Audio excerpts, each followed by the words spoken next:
श्री स्वामी समर्थ। जीवन में शक्ति से ज्यादा जरूरी है सत्य और जीत से भी ज्यादा जरूरी है धर्म।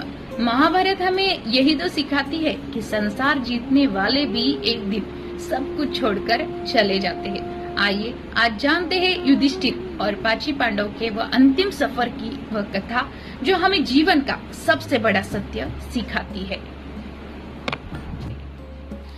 महाभारत का युद्ध समाप्त हो चुका था। धर्म की विजय हुई। पांडवों ने वर्षों तक न्यायपूर्ण राज्य किया, लेकिन एक समय ऐसा आया जब उन्होंने सिंहासन, वैभव और सारी सांसारिक इच्छाओं का त्याग कर दिया। वे मोक्ष की प्राप्ति के लिए हिमालय की ओर चल पड़े।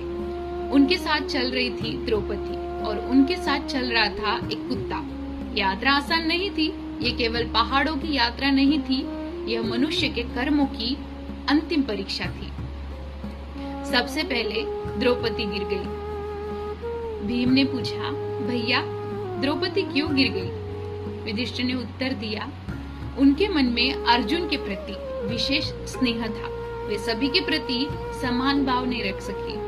कुछ दूर चलने के बाद सहदेव भी गिर पड़े। भीम ने पूछा, भैया सहदेव क्यों गिर गए? सहदेव भी गिर गया। तो युधिष्ठिर बोले, उन्हें अपने ज्ञान का अभिमान था।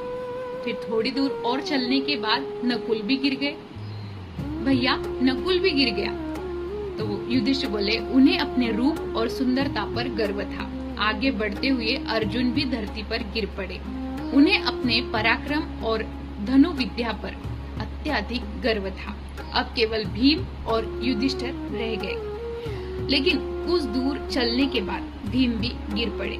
युधिष्ठिर ने कहा, भीम इसलिए गिर गए, उन्हें अपनी शक्ति का अभिमान था और भोजन के प्रति अत्यधिक आसक्ति भी थी।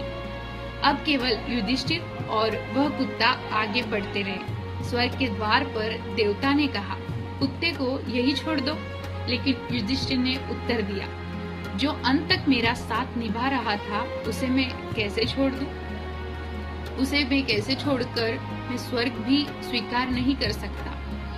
तभी वह कुत्ता अपने वास्तविक स्वरूप में प्रकट हुआ।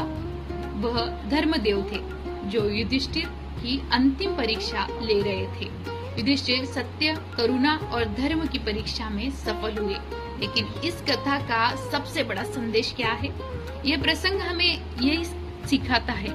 यह प्रसंग हमें याद दिलाता है कि महान व्यक्ति